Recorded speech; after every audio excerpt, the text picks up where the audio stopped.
We are talking about Russell Brand today. Many of you are probably aware that Russell Brand, who has millions of subscribers on his YouTube channel, recently had a video removed for medical misinformation. And it appears, given his commentary about it, that it was the first time he's had a video removed, which is impressive or questionable, I guess, when you're talking about COVID on a regular basis and you have not had a video removed. I think that's the first thing I was like, wow. The guy does talk about COVID quite a bit. He's never had a video removed until now. Those of us who have been talking about COVID for the last couple of years, I have barely, if we're still on YouTube, we have barely escaped by the skin of our teeth.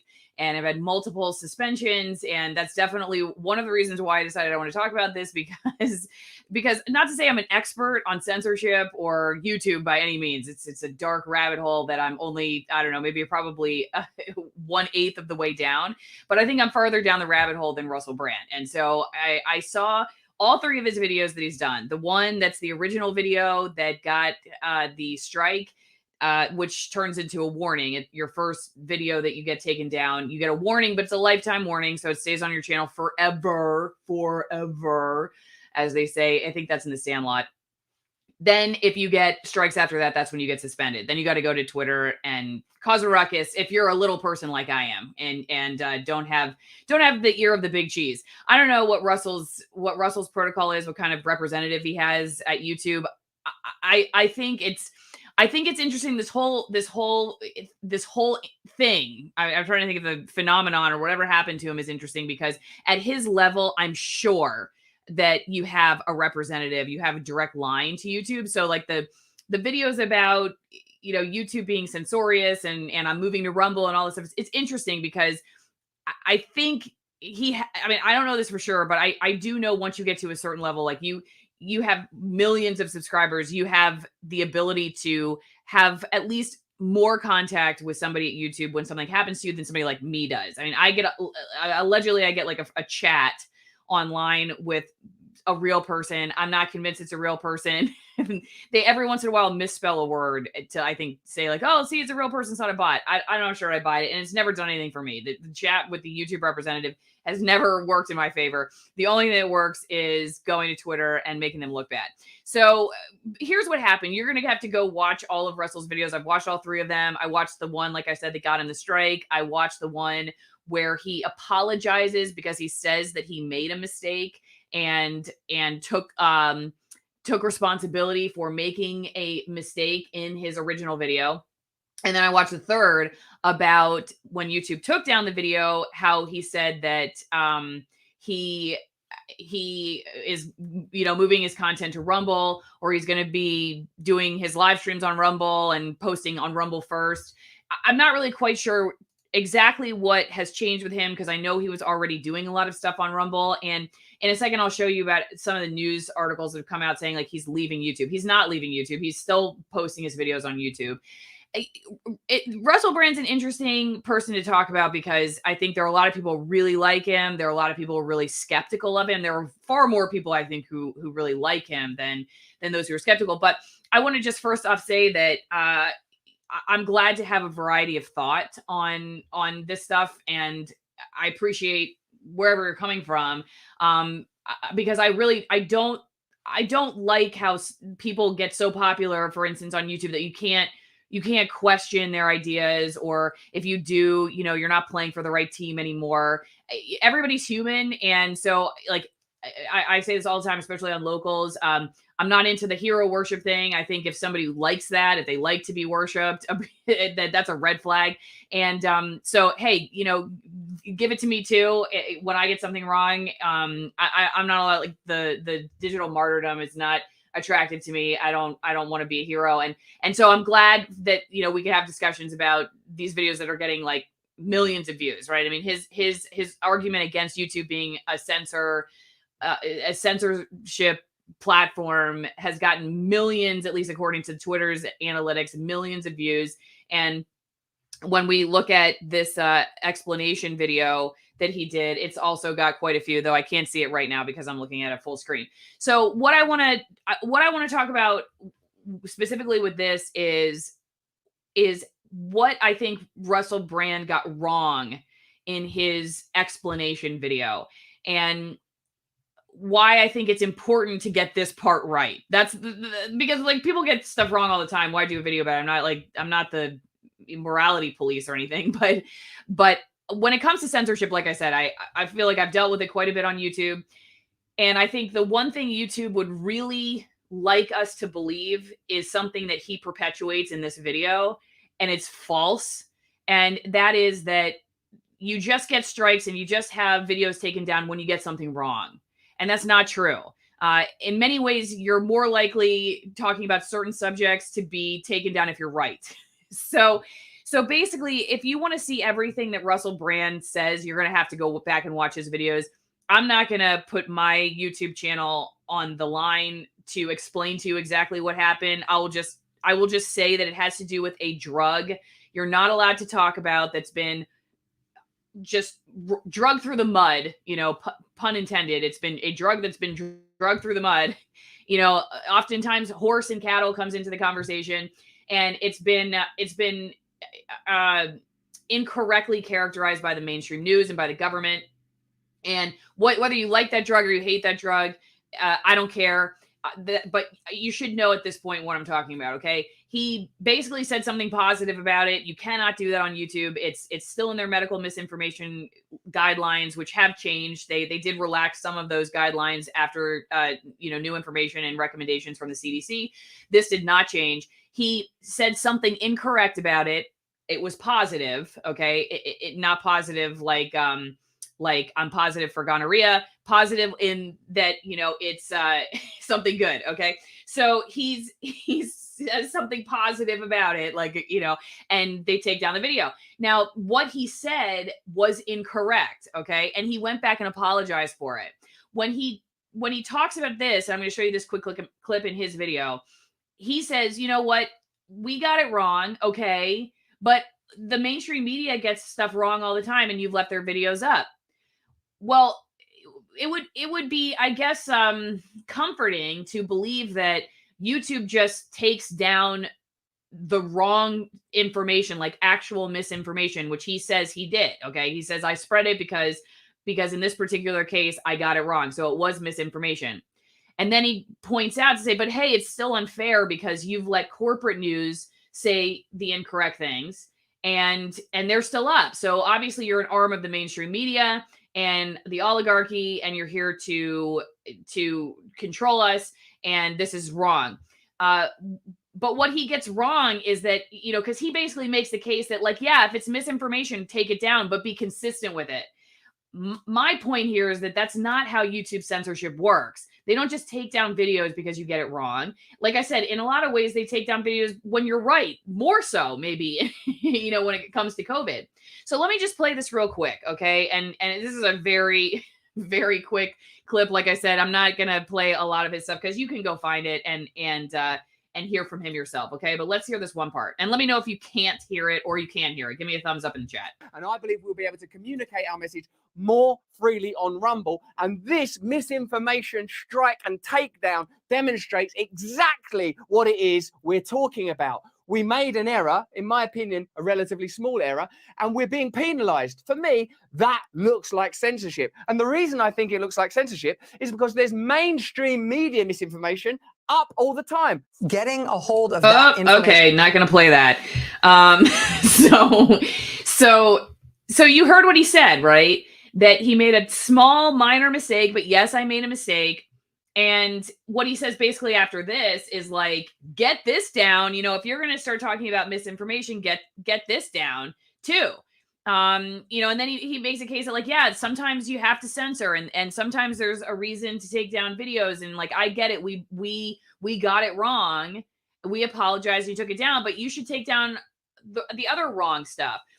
This to me leads people to believe that when YouTube takes people's videos down, it's just because they got it wrong. And the problem is that YouTube isn't consistently applying the rules.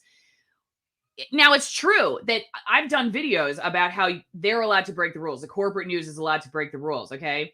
And that they have misinformation or disinformation up and they spread propaganda and whatnot. I've done videos about that, okay? But the point I want to make here is that what Russell's telling people is that the problem is that they're not consistently applying their misinformation policy. And he's like, I know, all right, I got it wrong, but they get it wrong too. And he leaves it there instead of saying, but actually a lot of the people who have been censored over the last couple of years have gotten it right. And the real problem is not that YouTube arbitrarily applies its misinformation policy. That's not the main and sole problem. The main and sole problem is that YouTube comes after the truth. That's the problem. But he doesn't say that. He talks about how, like, you know, that only some people are allowed to get things wrong. And I've said that before, but my real concern with YouTube and the big tech platforms is who is only allowed to get it right. You know, how few people are allowed to get it right. That's the real problem, because it's the silencing of the correct information, in my opinion, that is the most dangerous when it comes to the information war. Okay. So, you know, I'll just leave that part there. I'm going to show you then, you know, what I just think is odd about all of this. And that is that, you know, it's definitely a great advertisement for Rumble, which is, you know, they've been getting a lot. I'm on Rumble. I hope everybody's watching live on Rumble. Great. Rumble's been a great resource for me to show my videos, and I haven't been censored there. So awesome. But, you know, I have noticed like this same story with other creators, you know, and it becomes a really great advertising opportunity. Like, hey, look, go over to Rumble. And this is from the Daily Mail. We have been officially censored. Russell Brand leaves YouTube in favor of Rumble after one of his COVID videos is taken down for breaching community guidelines. He did not leave YouTube. He's still on YouTube. He's still making tens of thousands of dollars probably a week on YouTube. Maybe hundreds of thousands of dollars a month. I don't know, but I can tell you from my experience back in the day when I actually used to get views on my YouTube videos, that the views he's getting on YouTube are bringing in tens of thousands a week. That would be my guess. Easily. So all right. So he's still on YouTube. He didn't leave. So I've seen all these headlines from mainstream outlets saying that he left YouTube. He did not leave YouTube. He's still on YouTube. I don't know where that's coming from, but I think that's interesting too. I'm just flagging that. And also, you know, one other thing I wanted to say, and I'm going to show this video in a second. Over a year ago, Matt Orfala, who many of you have known, been on the channel a couple of times and is definitely a friend of free speech. Thank you for the super sticker, and thank you everybody for your support. By the way, I should just have given you all a shout out if you're supporting over on Locals. Join my Locals community, because we actually did our editorial board meeting. I'm just going to show everybody, because this is where I started thinking about it. And I went to my Locals community to talk about it, because the one thing I really like about the folks over on Locals and our community over on Locals is that we have a lot of different opinions about, you know, different people and commentators on YouTube and, you know, presidential candidates and whatnot. And I've worked hard to try to cultivate that so that people feel comfortable. Like we're not just in like an echo chamber and I'm recreating what I was in mainstream news. And I got a lot of great feedback. So if you're not on Locals, go to AllisonMorrow.locals.com and join my editorial board, because we did almost an hour live stream about this topic. What am I missing with Russell Brand? And I spelled his name with one L because I'm a 1L Allison, but that's wrong because it's a 2L Russell. So I apologize for that.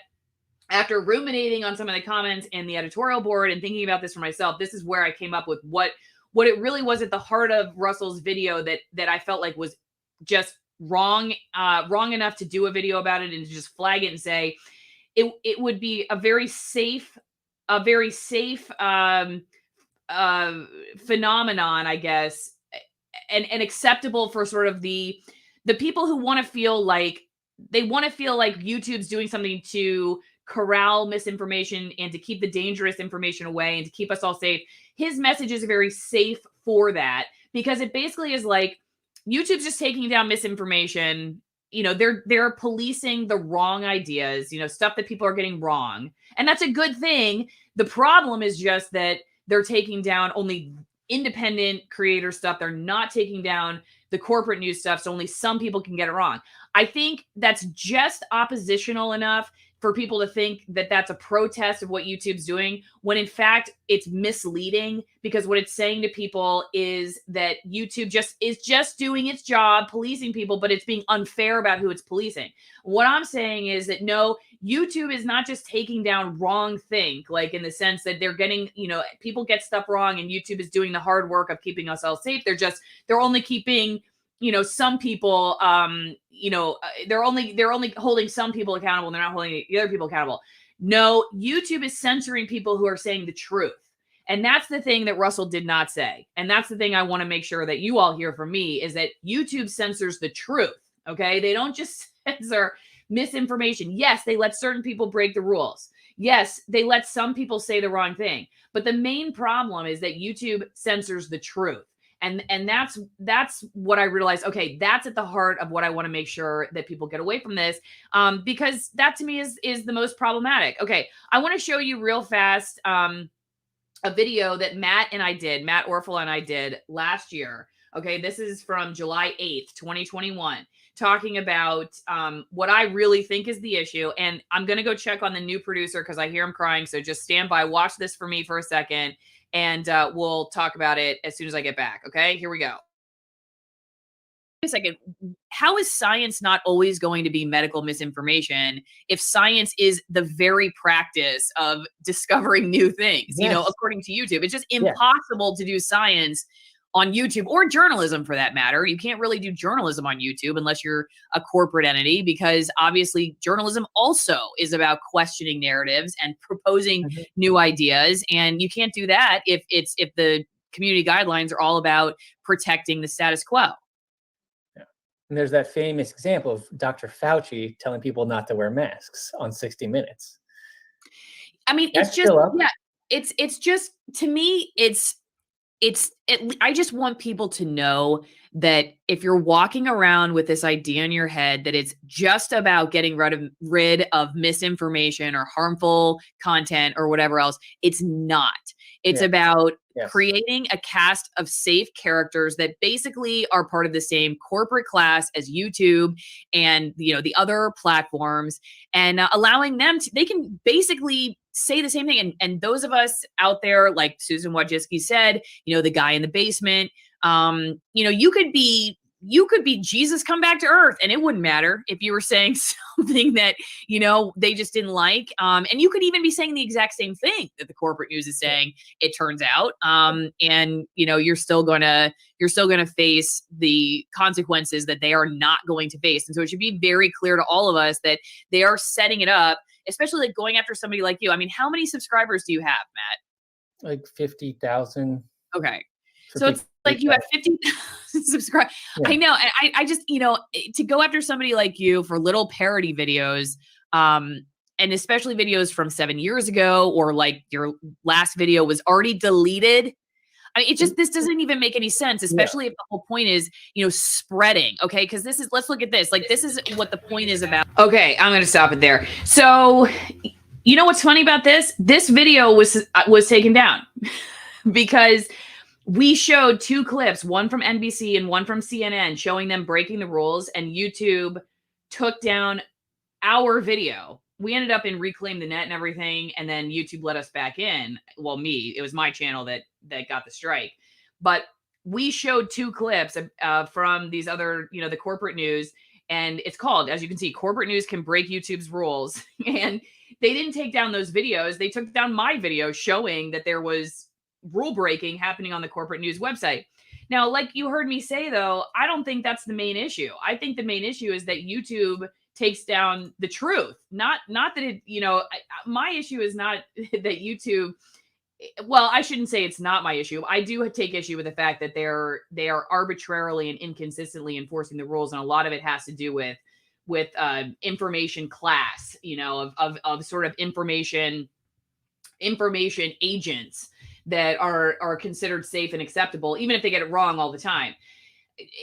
My biggest issue, though, would be people walking away from Russell Brand's video saying, oh yeah, he got it wrong, but he's right. Why do they let other people get it wrong too? And thinking that it's just YouTube just inconsistently applying its rules about getting things wrong.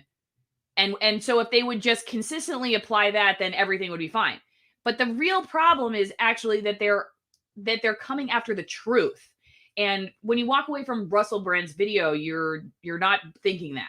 Well, unless you're somebody like me, you're like beating your head against the steering wheel like I was when I was listening to it, thinking, well, when's he going to talk about how many people who have said the truth, who are the casualties of the real information war that we've been dealing with over the last couple of years. So just making sure that everybody gets that message. I've said it a million times. I hope you have. Hey, if you want to support my work and you're a wine drinker and you are a red wine drinker and you like Malbecs, which are my favorite, I feel like they're the Pinot Noir of the blue collar class, like me.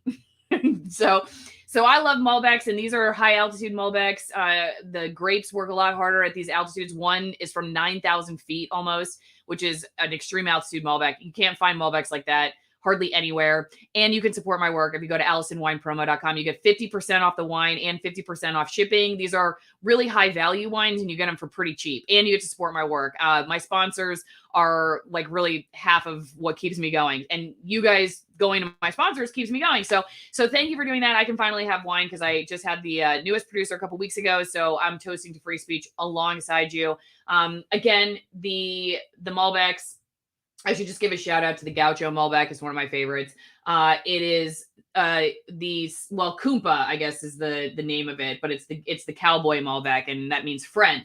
So if you're my friends, go to AllisonWinePromo.com. But if you're a coffee drinker, you can also go to twinenginecoffee.com/Allison. You get 50%, no, not 50%, 10% off your first order. And they've got a wide variety of coffees. I'm actually sending some of these to give as gifts. As the holidays approach, I don't know, you could have some for Thanksgiving or Christmas or whatever it is that you're celebrating in the meantime. They make like little travel packets and stuff like that. You can do those and give out samples for stocking stuffers or whatnot. But as we are getting into the holidays, it's never too early, right? The grocery stores are already putting out the Halloween candy. So I'm going to start putting out Christmas messages because why not? Go to twinenginecoffee.com/Allison and grab some coffee. These are also certified organic by the USDA. I don't know. I know lots of people don't believe the USDA, but anyway, it is USDA certified organic. These are also high altitude roasts. And there's a tea. You can get the Katura tea, which is very good if you're a tea drinker. It's tea made from the coffee fruit, the fruit that's around the coffee bean. So go check it out.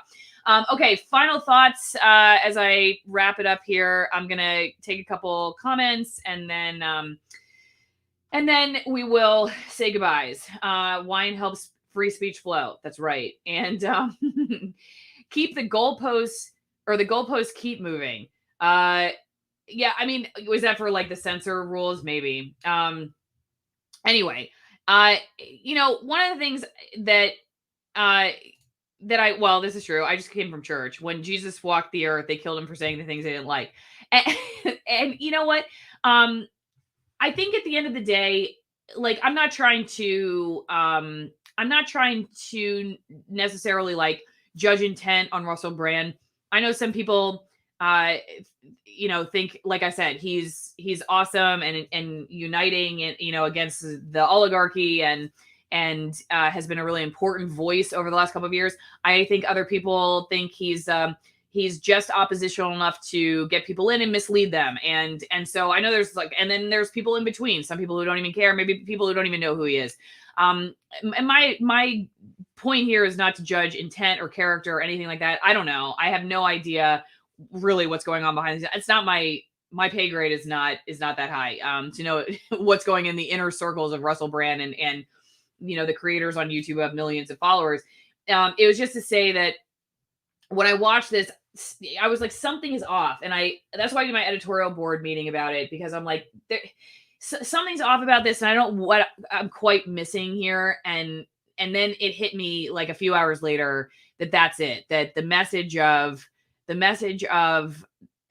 okay, so we got it wrong and they apologized for getting something wrong, which, hey, that's great that they felt like they wanted to tell their viewers, oh, we got this point wrong. So thanks for letting us know.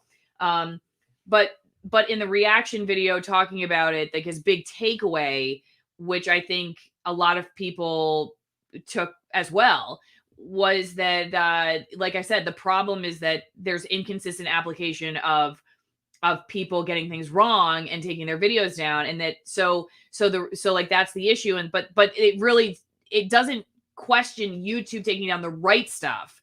It just says, it still kind of leaves YouTube, I guess, as, even though, like I said, you see articles, I mean, Russell Brand blasts YouTube, Russell Brand takes down YouTube. I mean, Russell Brand goes after YouTube. I think, yeah, he wasn't nice towards YouTube, but he didn't go far enough, in my opinion, in really calling out YouTube for taking down the truth. He just stopped at, yeah, okay, they took our video down. We got it wrong. I get it. I understand. We got it wrong. It wasn't that bad, but I guess I get it. It was wrong. But why don't they take down the other wrong stuff? And the point I've been trying to make over the last year and a half to 2 years is that's just not how it works. YouTube's not just taking down wrong stuff. Mostly YouTube's taking down the right stuff. The people are saying the truth. That's the scariest thing for YouTube. Not just the little guys in their basement saying the wrong thing. And I don't know, maybe I shouldn't say mostly, because that would mean I had statistical analytics to show you whose videos are being taken out, comb through it. But I can just say from my experience, and all I do on this channel for the most part, I mean, 98% of what I do is talk to people who've been censored, people who have the wrong idea about something, and not that they're actually factually wrong, just that they're outside of the safe sphere of discussion. And the vast majority of them are saying factually accurate things, and they're being taken down off of whether it's Twitter or YouTube or other platforms because they're too close to the truth, not because they got it wrong. And it'd be funny if my whole channel covering censorship was just like covering experts in the field who just slipped up and got something wrong, and then they were unfairly punished, where the big guys were allowed to continue with their misinformation. But that's not the case. The people that I talk to are often experts in their field and saying the right thing. Maybe there's other ways to look at it that are also scientifically accurate. And so you could say that, you can hold those in tension, and it's not like there's only just one right thing, especially at the beginning when science is working out what the truth is. There could be different perspectives on different analytics, and that should be allowed to be discussed. But the way that I think that it got framed in this particular case, when you read a lot of the news coverage of it, is like, he got it wrong. So YouTube took it down and he got it wrong. So it gives YouTube a pass on, like, for those people who still live under a rock thinking that YouTube is keeping us safe and just going after the incorrect information, it still perpetuates that myth.